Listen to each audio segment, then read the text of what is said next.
of those will be hidden ones that people can perhaps access a name to, and some will be barriers that people may never access a name to, and that may make that barrier even more profound.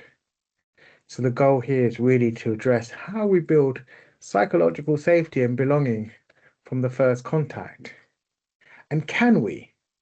It's a very courageous conversation, right? Because essentially we have us as folks who do this work in heartfelt ways, but we cannot necessarily do this work in a way that allows us to be psychic. So how do we make psychological safety from the beginning when we haven't necessarily met the folks that we're meeting and we know so little about them? So these are really courageous conversations and questions we've got as we go forward. So I'm going to navigate us through, but it is a small group. So I do want this to be your session. So you interact with it, use questions as you wish. You can do that at the end. I'll make sure that we've got time at the end for resources and things like this.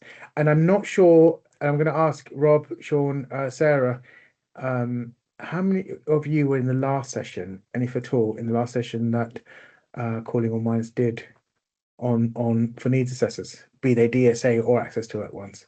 Am I right in thinking that the three of you were in the previous session? Okay, not sure. No. Okay.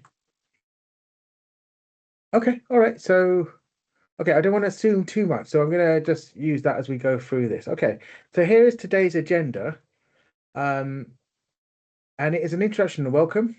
I'm not going to assume too much. I'm going to talk about the biosocial model a little bit more, what that means. I'm going to invite you guys to say what it might mean to you, if at all. We're going to talk about intersectionality, but not so much about rather what relevance it brings us in terms of healthy participation. And what do we define that to be? Then there's the journey of change and how we move from reactive to anticipatory and psychological safety itself. So there's a lot there in the LAVA framework, which I'll explain that at the end. And we've got 45 minutes to do it, really, but there's nothing here that we're going to talk about that isn't easy for you to follow up on, interact with us, or find ways, or asking for more, and finding out how we go ahead and do it. So next slide for me, Georgie. Okay. So quite literally, we are calling all minds. Our mission is that. And you've sort of gently heard it from me already. It's not just for the diagnosed. It's not just for those who are safe, of course. And it's not just from a Western model, and not just for the wealthy. Well, all those things are intersectional moments in themselves, because you'll notice I'm an Asian man originally from Bangladesh. I'm not from a community that is safe to talk about neurodiversity at all, really. It's still very much steeped in shame. It's not something that our parental groups know how to take part in, to be part of. So in that space, there's a lot of work to make sure that every culture, every continent, every story plays a role in this. But we cannot do that. We cannot get there if we are just using Western-centric models of barriers and neurodiversity. It's really important, before I go into the next slide, to say that the social model of inclusion was actually born out of the Global South. It was a movement trying to tackle and face the issue that poverty plays such a role in how we address disablement. And I will say this, that proudly, I'm on the board for Disability Rights UK. I love the work we get to do there. But I don't think I'm here to talk about people with disabilities. I don't think I ever have been. I think I'm here to address disablement. And what does that mean? And I also think, Sean and Haley, Rob, Sarah, that's your job too. It's what you guys do every day. It's amazing you're doing it, and you're giving up time to hold space for that in your relatively works in a really busy time today. So let's move on. Next slide for me. Okay, so again, you can ask us how we work on these, really, and how this can be laid into your inclusion programs. But we create an ecosystem, really, based on the social model of inclusion and how we do assessments and training. We don't do workplace assessments or education assessments. That's really to you guys. What we do is provide one-to-one coaching and support for leaders, as well as individuals, and how they get support. A lot of that transfers into what we do in terms of our really well-known inclusion passport called Access. And the Access passport, I'll touch on a little bit later on, We'll do a separate session dedicated for you guys on the Access Passport, how it works. If you've got an appetite for it, please use the chat to really let Joe know as well, and we'll do that. And as there's time today, I will show you a little bit about the Access Toolbar and why that works, and why it's so important. This month is the month for Global Accessibility Awareness Week, which is going to happen starting on the 21st of May. And it's a really good movement, and folks like Neurodiversity in Business are going to be really heralding the Access Toolbar and what it's done for their organization. And if I can get a moment, I will show it to you. But essentially what we're providing is consultancy and leadership training for one-to-one in the DSA and Access to Work, and a whole bunch of other folks really getting behind that from a global point of view outside of the UK. Okay, next slide for me. So there will be a moment where I can show you this as well, and this may be it, but I want to use the time to really focus on our psychological safety conversation. But if there is a space, I will show you the toolbar in action, because the toolbar itself is a signal. It's not just a great device. It will translate a website into different languages. It'll read them into those different languages, and it will translate that site to make it accessible for someone that may not be able to use their hands. And it will also summarize information for young people, particularly young people, to know information that's about them, and it will read it to them. It will also do a number of other things, which is make the site dyslexic friendly. But the key point from all of that isn't the device itself or the toolbar or any silver bullet that pretends to be as a piece of technology. The key point is the signal it sends out, because it sends a signal to FTSE 200 organizations that have signed up to Neurodiversity in Business, that they're safe here, that their colleagues don't necessarily have to hide these differences when they see this toolbar on their intranet. And when they apply for jobs in different organizations that put a toolbar like this, what that organization is doing is psychological safety in action. What it's really saying is, I'm not here to react to you. I'm not even here to react to you very well. I'm here to expect you. And this is how we show you. And this is so important, folks, for all of you, because it does so much to take away the emotional labor that can be put on someone when they're worrying about whether disclosing something is going to affect their success in getting the job, or even successful in doing the job. There's so much at stake at that, and most people think that disclosure is a win. I often think if we really took a deep breath on it, we'd understand that a lot of emotional labor is being done to secure a job and protect it, which in itself is mental health loss. So there has to be another way, which is what we're going to talk on as we go through this. So far, so good. Can I get a sense of noise or hands or anything? Are we good so far? Yeah, okay, all right, great. Thank you, Sean. Okay, so next slide. This is a little bit about some of you folks are going to be coming to terms with, or you maybe seen it already, but there is the Keep Britain Working report that has come out, and it's run by Charles Mayfield's team, Lord Mayfield. It's a very important report on how we're going to have to adapt and understand the retention of marginalized people, and how we can work to make sure that those folks are thriving in the workplace. Passports are coming. We are hopefully going to play a big role in that. And so we'll keep you updated on that. But as ever, follow the Calling All Minds newsletter to see that, because it affects your work as well. There'll be a lot more folks coming forward. And famously, we know there's such a problem with the access to work delays, and it's just not working for folks to be waiting that long. So, and again, I'm going to ask you to liaise with Joe, but I would gladly do a dedicated session on the Access Passport. This is the Access Passport as an image, and we can do a session showing you how it works. It's a passport that you can just ping to somebody. So I could ping my passport to Haley, and it would share my needs. I can share it for one day. I can share it forever. Share it for a month. It could be a passport that just says this is lunch. He has peanut allergies. That's really important. Or that he's a single parent and he's doing his best, but he's going to probably leave 4:45 each day. Or he's asking to. All these different things play a role in how we show up safely at work. But tell us once, a TUO, tell us once policy is what we built here, because you should be able to control who sees your passport, why they need to see it. You should be able to fill out a passport based on barriers rather than label. So yes, I'll just share with you, I'm a dyslexic person with ADHD and arthritis, but whether I share that or not is really up to me. But even if I just share that I use a screen reader and voice input software, I don't really have to say why. But in some organizations, I might have to. So what we do is try to make sure that we maintain dignity and privacy through the passport. And when the organization has shown the anticipatory welcome, when it's really doing its best to say, we won't get it all right, but we promise that we're curious and we're dependent on trying to make it safe for you to tell us what's right. Then we move away from disclosure into a much more interesting place, which is sharing. And I'm going to talk about that as we go forward. But this is the Access Passport as an image. It is designed for you to control who sees it, where it goes, even retract it. So if for whatever reason I wanted to take it away, I could. And likewise, I could have a passport for a job interview that makes it accessible. I could have a passport for lunch, which doesn't really need to have all those details on it. And it could have a passport just for a workplace. And even a passport for young people is something that we're focusing on as well right now. So we make sure that young people can also be part of the Tell Us Once agenda. It's really, really important, particularly in the case of young people and looked after children.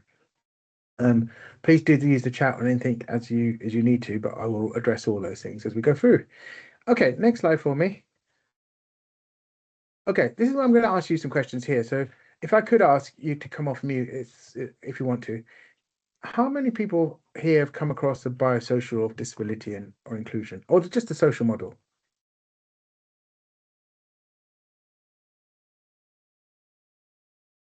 Anyone?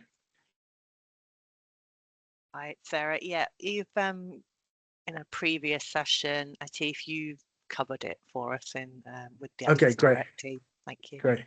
Thanks, Sarah. Thank you.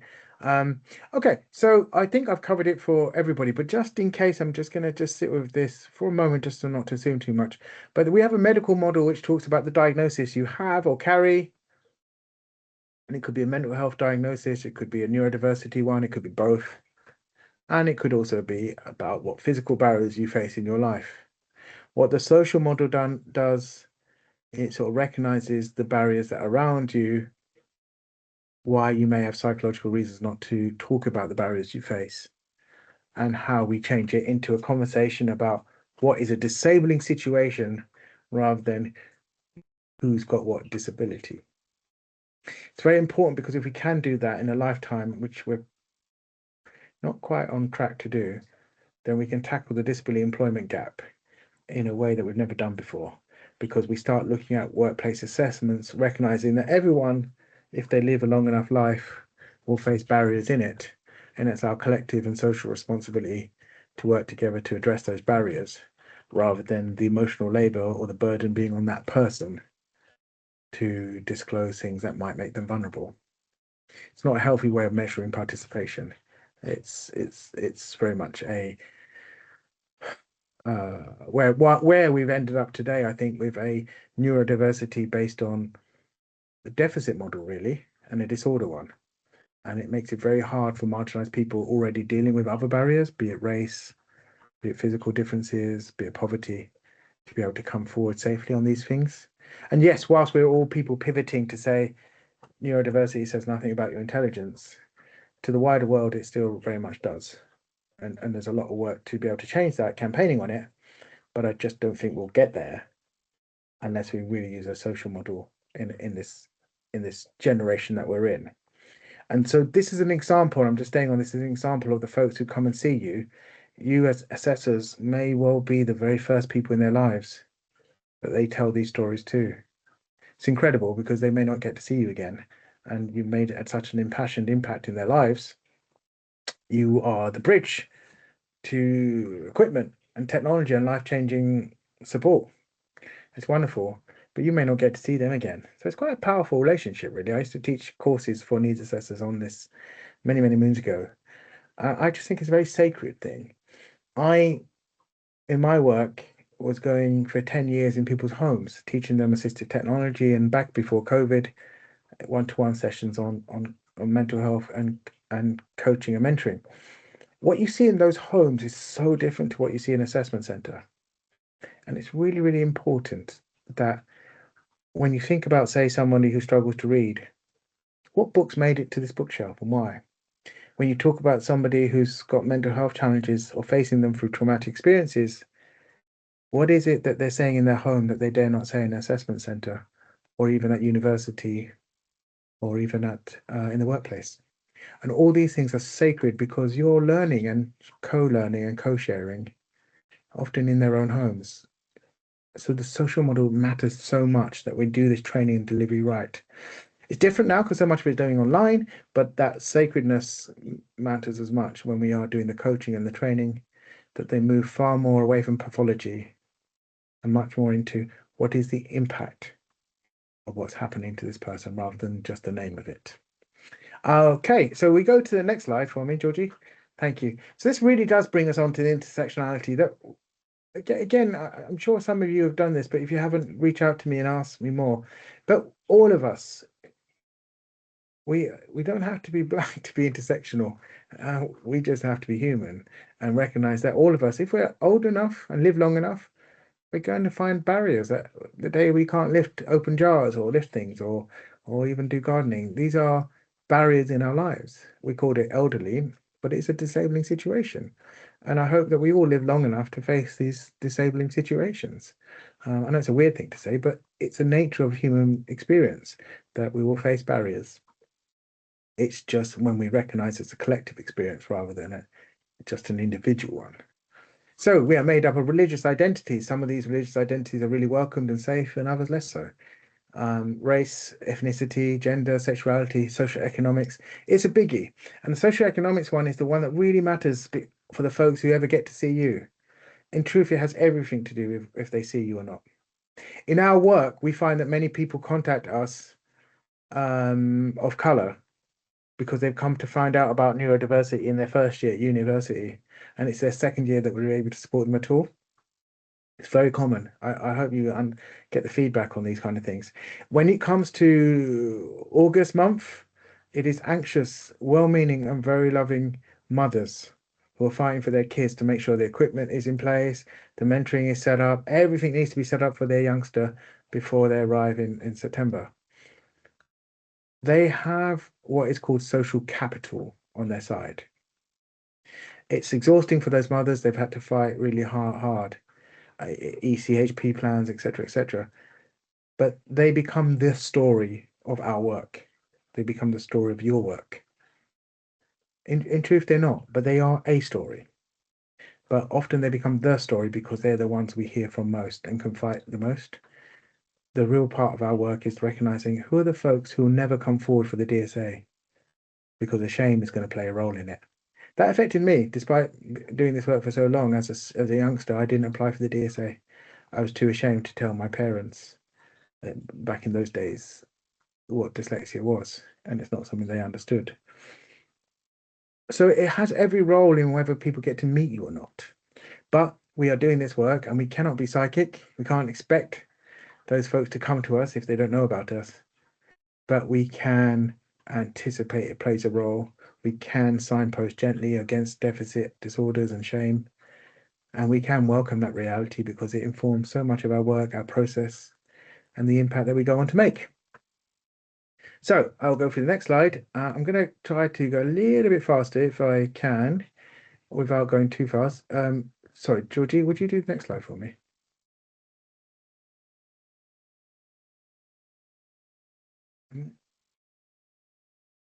Georgie, would you do the next slide?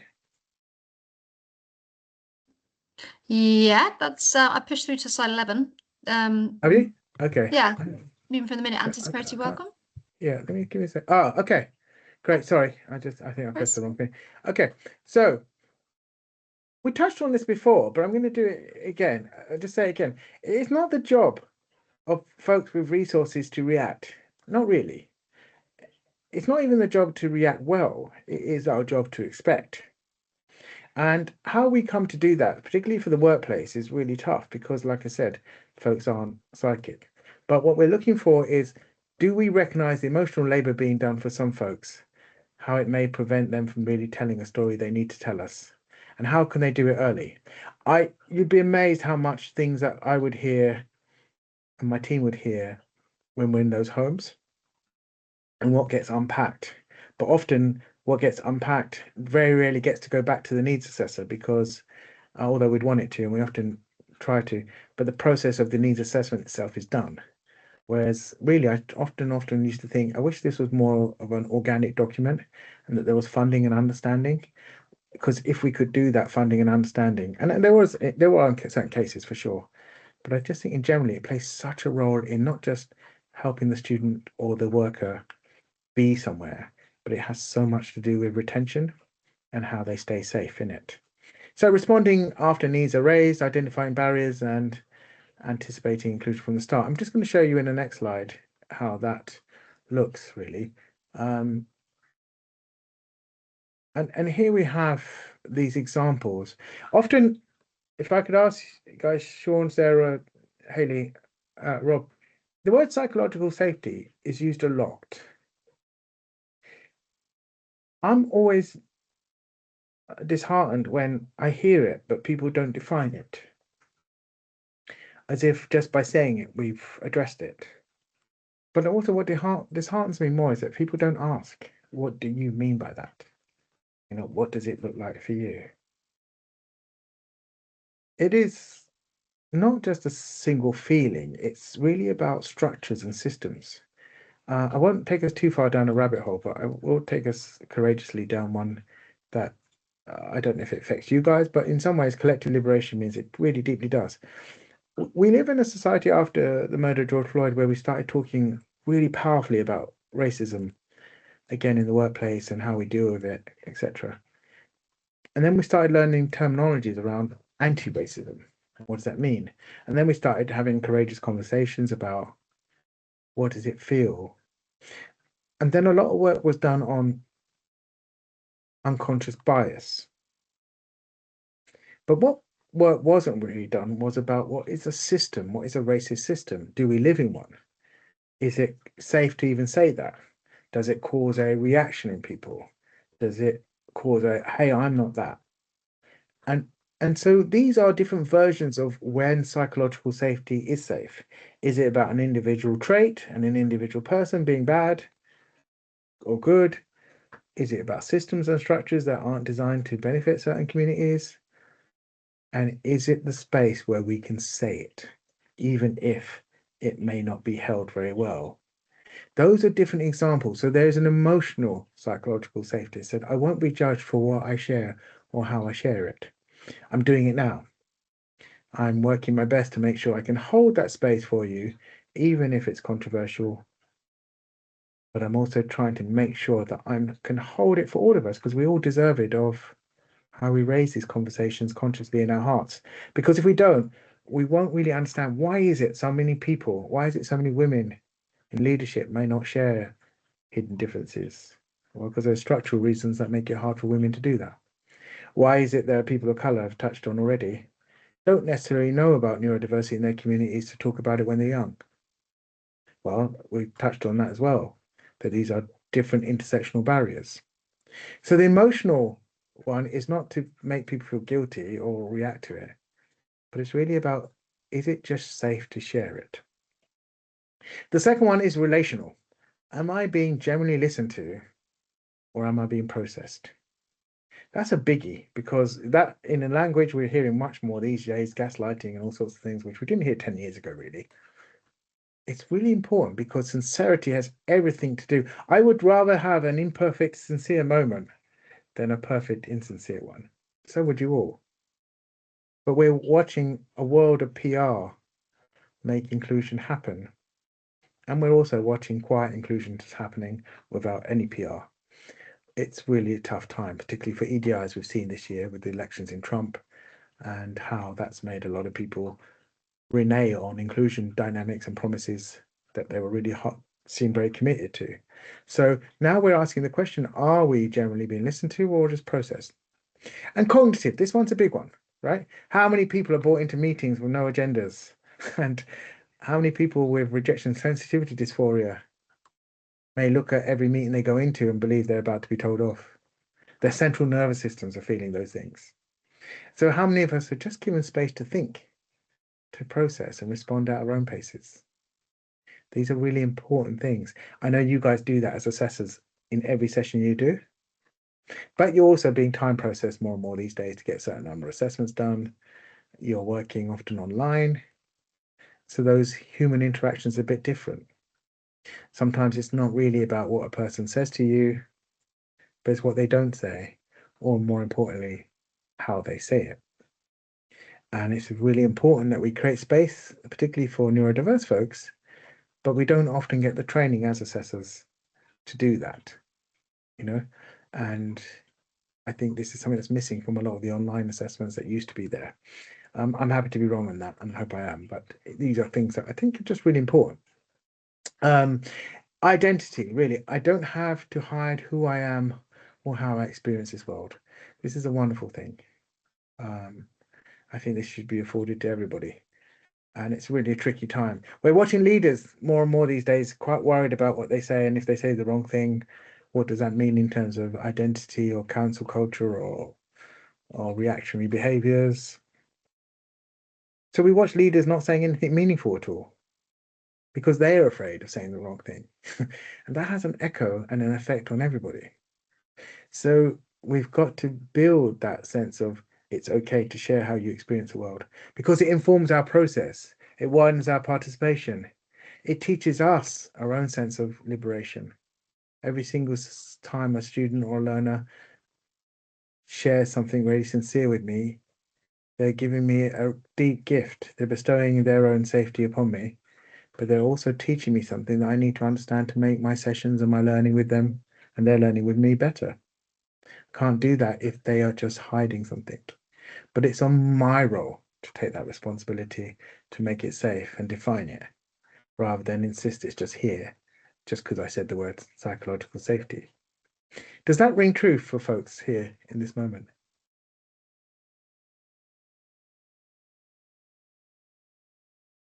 Anyone? Okay, so I'll move on to next slide for Georgie. Yeah. Do you want me to pop back to the triangles, Atif? Yeah, please, yeah. Okay, yeah, here we go. Okay, so this is an example, actually, because I touched on this earlier as well when we talked about disclosure versus sharing. I've always said there are three triangles, really. There's one that says, don't tell us anything. It's just a big one. I should probably put it on this slide, but it's not. And this is where I think a lot of workers, particularly in blue collar environments, are in. It's just not good for you to. And the economy and the workplace isn't just white collar workers or offices. And so it's really hard for communities to ask for reasonable adjustments, but sometimes people do. But as I said earlier, it can lead to problematization, job insecurity. But not always, but it can do. Whereas the other side is what you're doing now, which a lot of organizations they work with calling all minds to do this. They ask us, teach us, what does informed practice look like? The moment they're asking us, they're doing it. Then we start looking at universal design learning. This doesn't have a destination, but it's saying is, an organization working with us now, they're putting things on their intranet.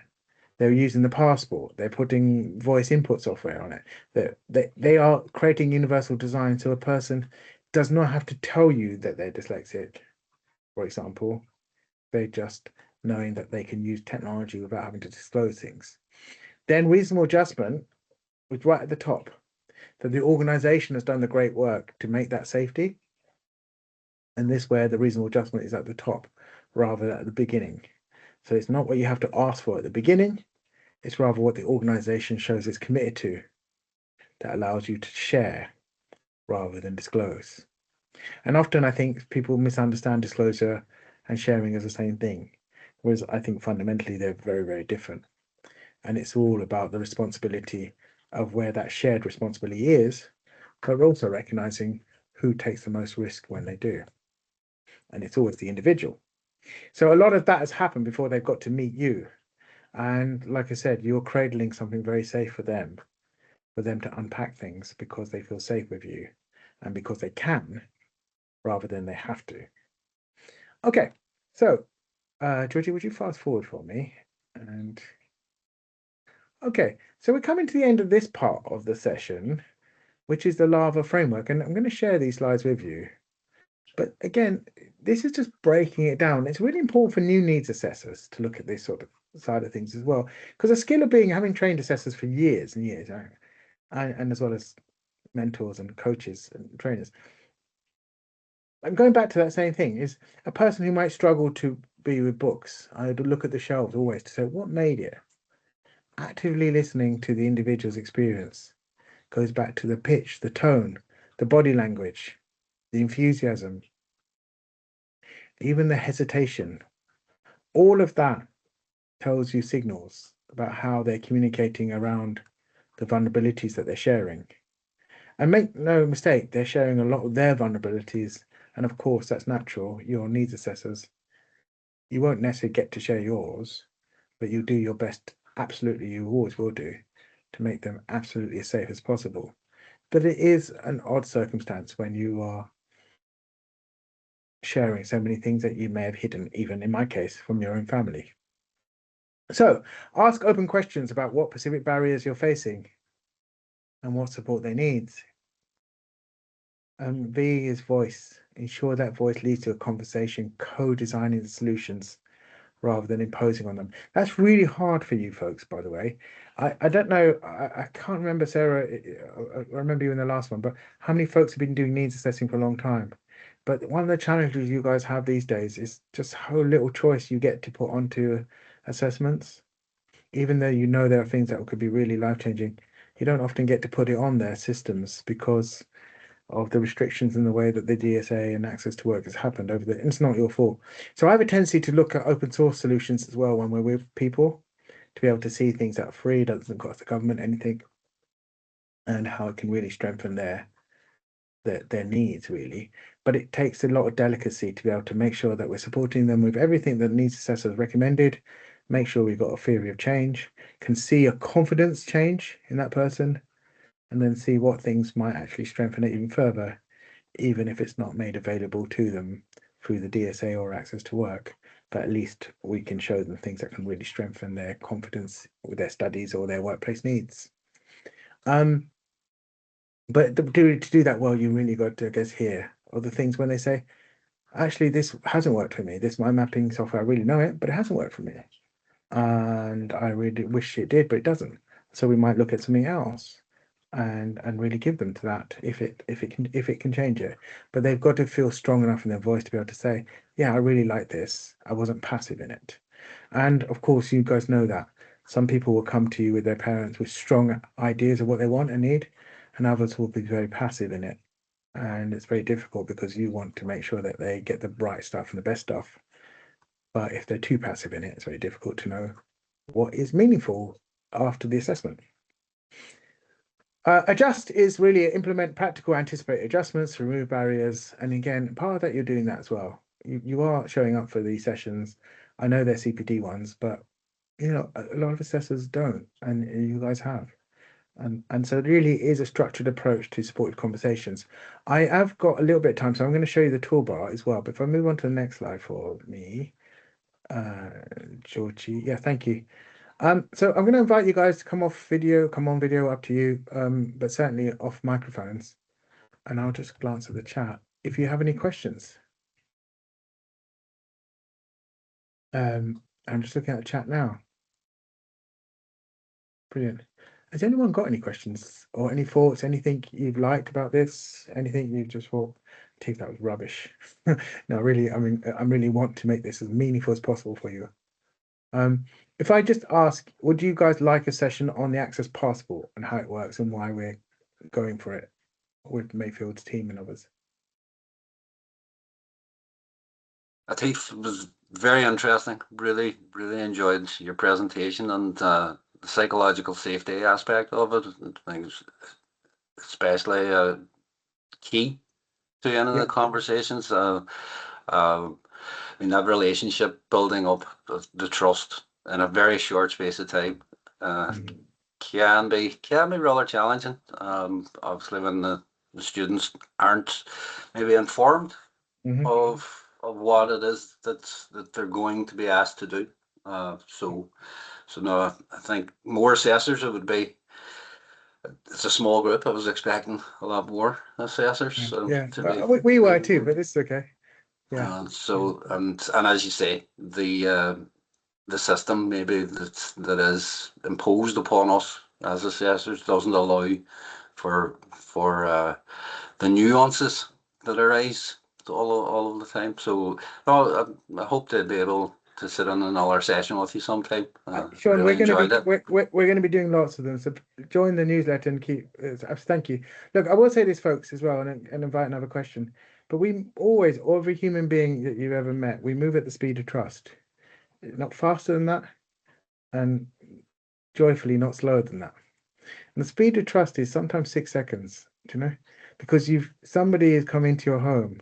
I stress this point. I used to go into people's homes. People have had PTSD from the worst things you can imagine, and they let a big Asian man into their home with a big beard, and it's such an honor.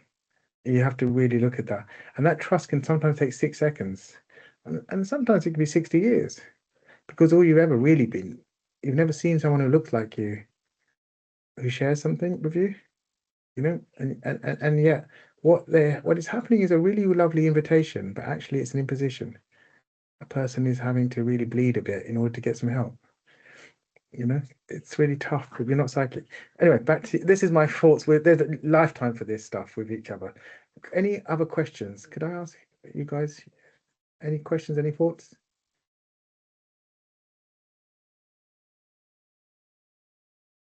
Okay, would you like to see the toolbar? Yeah, in action. Yeah, okay, all right. I'm gonna just Georgie, would you stop sharing for me, and I'll just do it right now. And 1 sec. And would you also just let us know in the chat as I'm doing this, would you like another session? Do you like sessions like this? We're going to do lots of sessions about the psychological well-being and safety, communicate that. We recognize the strains you're under. Like I said, I've been doing this work since 2001. If I compare it to those days, and I don't know how many of you have been doing it that long, but the needs assessment, you had a lot of free reign to exercise your judgment in a way that you just don't get to. It's unfair, which is why calling all minds sometimes works with the system, but we will look at open source stuff because we know you would want us to, do you know, as alongside your assessment, but we just want to know you guys more and just know that you trust us to do it, really. Right, so I'm just going to show you an example, and do share the feedback to your colleagues as well, because we do want more of them to get behind this kind of thinking. The passport, I will show you a dedicated session on, but I'm conscious of time, so I'm going to really quickly. If I go to, this is neurodiversity in business, and those of you who do assessments for the workplace, it's a good example to see this. So can you all see my screen, by the way? Am I sharing? No, I'm not. Okay, I'm the world's worst screen sharer, by the way. Can you see my screen now? Yes, you can. Okay, so I'm going to do this in the quickest time I've ever done it before, but it's a good example. This is also on another site called My Tribes, which is a looked after children's website, and those children have to know what this is about, and it's about them. They have to be able to read this, and if they can't read, they still have to know what it's about. And we do this for different charities. We're working with organizations and charities to get this anticipatory welcome in place. Neurodiversity in business. So I can take this website and I can recognize, look, I'm from Bangladesh, and I can translate this website into Bengali. Can you see? And I could highlight that information. And we're working with a women's refuge charity so shortly who are going to be putting this. And those information is given out in English, despite we know those women are second language learners. So we need to be able to put it into their language. And here, if I just highlight that, it will read it to me. NID সম্মেলন. Can you see that? I can likewise translate this into French or German, Lithuanian here, and there it is. And I can highlight the same information, as you can gather, and Honor will read it to me. So far, so good. Does that make sense? I can also make this into a dyslexia-friendly website here. So by pressing this button here, I can say dyslexia-friendly, And see how it's changing the fonts, the writing, and it will literally read it as well as we go through. And it's really important to be able to do that. If I was to take the same information, click here, I could summarize that page. And what it's doing is stopping me having to read the whole lot, and it will just... Neurodiversity in business overview, neurodiversity in business, NIB, promote Okay, and business support. Another simple thing I can do, which is describe an image. Can you imagine here? I click here, and if I just click, even this is an opaque image. Look. The image depicts a man seated at a desk, engaged with a laptop computer in an indoor setting, suggesting a workspace or home office. So the image features a man as the main subject, wearing a black hoodie. Okay. And what that is doing, apart from it being a great device that can transfer languages or make something ADHD friendly, can you see? It can do virtual body doubling for ADHD. New virtual body doubling for ADHD. But what it's actually doing is making the site a whole lot more interesting for people who have normalized information overload. And it sends a signal to the company, in this case, Neurodiversity in Business.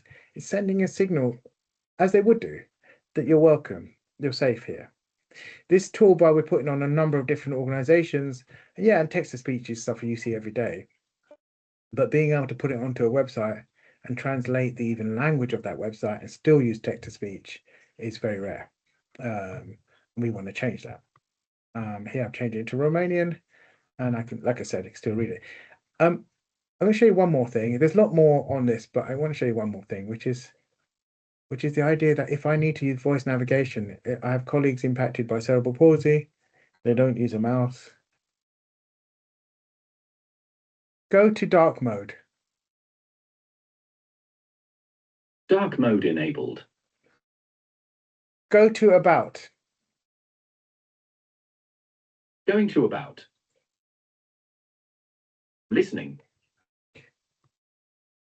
There you go. I'll be really pleased to say that the Lord Mayor's team is taking this on. City Mayor of London is taking it on as well. And different sites are doing it. I'm happy to hear that the Lord Mayor's team is supporting your initiative. So what we're really going for is that we want the work that we do to reach as many folks as possible, particularly those who never get access to work or DSA. And the goal for me is precisely that what we do as a social enterprise calls all minds, not just those who can access DSA or support, but fundamentally those who can't. That's really it, really. I think we've done that in 1 minute over, and I'm really glad that you guys have given the space to do that, really. Would you like, just so I can please use the chat and let Georgie know, and particularly Joe, our goal is to share these slides with you and share the CPD certificates. Just let us know you want that. And we're always going to be available to answer questions and make sure your assessments can be supported. If you're really interested in knowing what happens, should you assess someone called, John Smith, what happens next? We create portals, so you've got that feedback. And it's really important. I would truly wish the system really encouraged assessors to be able to know what happens after. But we want you to know there's a space for you to know what happened after. Whether you use it or not, that's really up to you. You've got your workloads and you're under pressure to see as many people as possible. So often you may not feel that, but I do think that portal information is really useful if you're asked to do a top up. Is that okay? Okay, brilliant. Look, I'll come to a close. If you have any questions after, just ask. Do subscribe to the newsletter.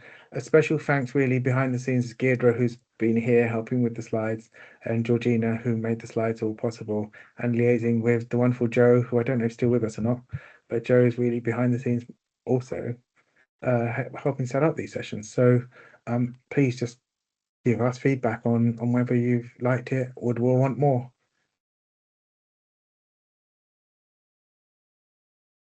And I think we're going to try and do the monthly